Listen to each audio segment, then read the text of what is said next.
Hello दोस्तों, नमस्कार। आज की क्लास में हम पढ़ेंगे जैन धर्म के बारे में।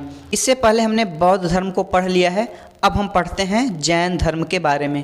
तो सबसे पहले देखते हैं कि जैन धर्म का संस्थापक कौन है। जैन धर्म का संस्थापक, तो जैन धर्म का संस्थापक कहा जाता है ऋषभदेव को। ऋषभदेव, जैन धर्म का संस्थापक कहा जाता है ऋषभदेव को। जैन धर्म में जो गुरु होते हैं उन्हें हम तीर्थंकर कहते हैं। तो जैन गुरु को क्या कहते हैं? तीर्थंकर। जैन गुरु तीर्थंकर कहलाते हैं। जैन धर्म में अब तक कुल 24 तीर्थंकर हुए हैं, जिनमें से हमसे केवल 4 तीर्थंकरों के बारे में पूछता है। तो वे 4 तीर्थंकर हैं, पहले, 22वें, 23वें और 24वें।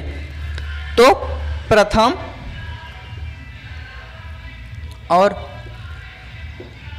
22वें, 23वें और 24वें, इन्हीं 4 तीर्थंकरों के बारे में हमसे पूछता है। तो प्रथम तीर्थंकर तो जो संस्थापक है वही हो जाते हैं ऋषभदेव। जैन धर्म के 22वें तीर्थंकर हैं अरिष्टनेमि।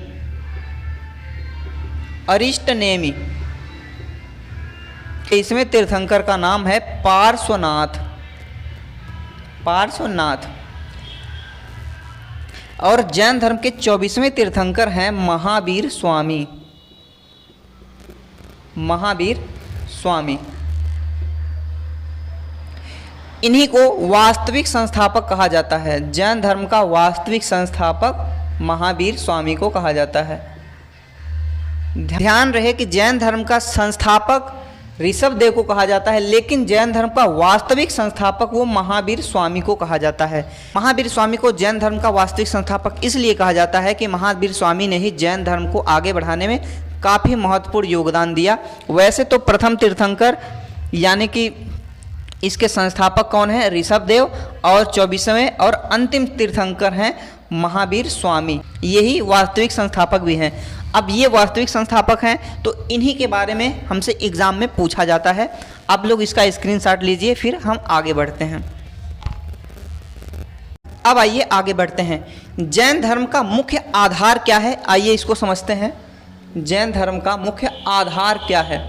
तो जैन धर्म का आधार है अहिंसा। जैन धर्म का आधार है अहिंसा, पाप न करना। जैन धर्म के अणुव्रत सिद्धांत कौन कौन से हैं? अणुव्रत सिद्धांत। तो जैन धर्म के 5 अणुव्रत सिद्धांत हैं, और वो 5 क्या क्या हैं? 5 अणुव्रत सिद्धांत हैं सत्य, हमेशा सत्य बोलना, अहिंसा यानी कि पाप न करना, अस्तेय, अस्तेय का मतलब होता है चोरी न करना, अपरिग्रह, अपरिग्रह का मतलब है धन का संचय न करना, और अगला है ब्रह्मचर्य। ब्रह्मचर्य, इस सिद्धांत को महावीर स्वामी ने जोड़ा था। महावीर स्वामी ने 5वां सिद्धांत जोड़ा था। इससे पहले जैन धर्म में 4 सिद्धांत थे। कौन कौन? सत्य, अहिंसा, अस्तेय, अपरिग्रह। 5वां सिद्धांत महावीर स्वामी ने जोड़ा, जो कि है ब्रह्मचर्य। सत्य है यानी कि हमेशा सत्य बोलना, अहिंसा यानी कि जीवों की हत्या न करना, पाप न करना, अस्तेय, अस्तेय का मतलब होता है चोरी न करना, अपरिग्रह, अपरिग्रह का मतलब है धन का संचय न करना, धन को इकट्ठा न करना, और 5वां है ब्रह्मचर्य का पालन करना। ब्रह्मचर्य यानी कि जरूरी नहीं है कि ब्रह्मचर्य में आदमी शादी ही न करे। ब्रह्मचर्य का मतलब ये है कि जो शादी विवाह भी कर ले तो किसी दूसरे की तरफ न देखे, अपनी पत्नी और अपने पति को छोड़कर। ये है ब्रह्मचर्य।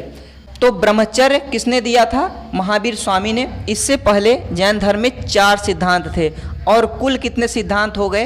5 सिद्धांत। क्योंकि जैन धर्म का वास्तविक संस्थापक महावीर स्वामी को कहा जाता है, इसलिए एग्जामों में महावीर स्वामी से ही संबंधित क्वेश्चन अधिकतर पूछे जाते हैं। तो आइए महावीर स्वामी के बारे में हम पढ़ते हैं। महावीर स्वामी। अब आइए समझते हैं महावीर स्वामी के बारे में। तो महावीर स्वामी का जन्म महावीर स्वामी का जन्म 599 बीसी में हो गया था। बीसी का मतलब ईसा पूर्व।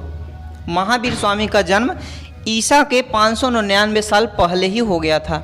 जन्म स्थान, महावीर स्वामी का जन्म जहाँ हुआ था उस स्थान का नाम था वैशाली। वैशाली का एक गांव था जिसे कुंडग्राम कहते हैं।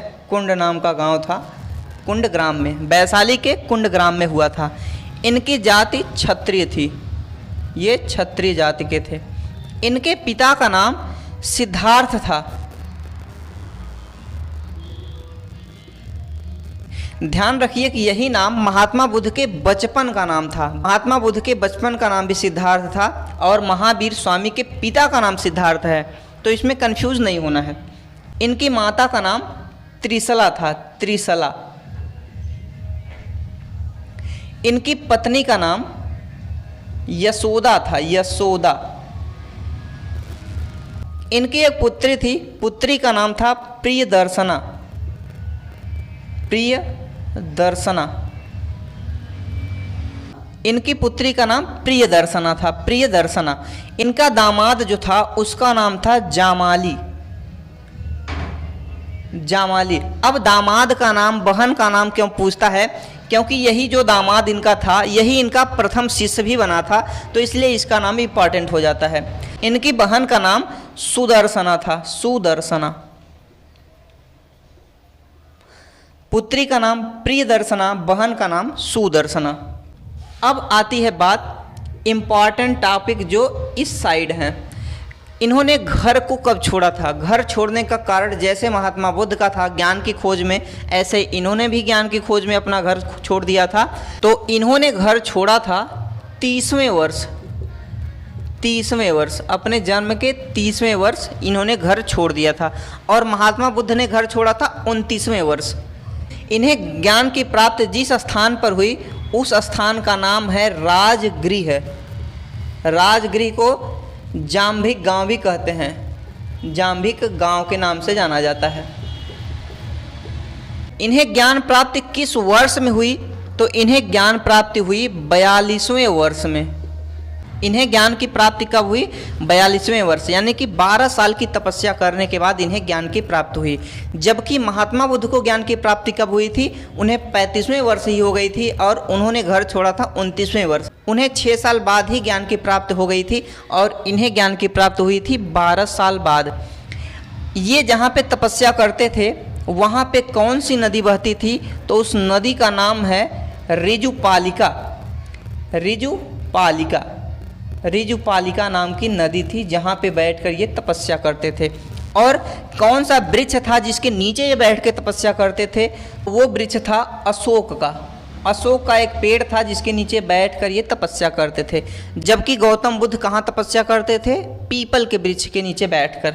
इनका प्रथम शिष्य, अब वही बात आ गई जो इनका दामाद मैंने बताया था, दामाद का नाम किस लिए दिया है। इनका प्रथम शिष्य वही था जामाली। प्रथम शिष्य भी था यही और प्रथम विरोधी भी था, प्रथम विरोधी। विरोधी का मतलब किसी दूसरे के बहकावे में आकर इनके खिलाफ हो जाना। तो इसी ने इनका सबसे पहली बार विरोध भी किया था। तो वो कौन था? जामाली। पहला शिष्य भी यही था और पहला विरोधी भी यही था। इनकी मृत्यु कब हुई? इनकी मृत्यु हो जाती है 468 बीसी में।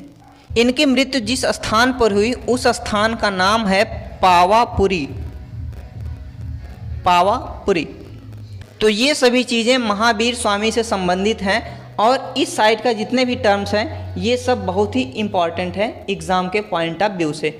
जितने टॉपिक इम्पॉर्टेंट हैं वो हमने यहाँ पे क्लियर कर दिया है। अब मिलते हैं किसी नए वीडियो में। बहुत बहुत धन्यवाद।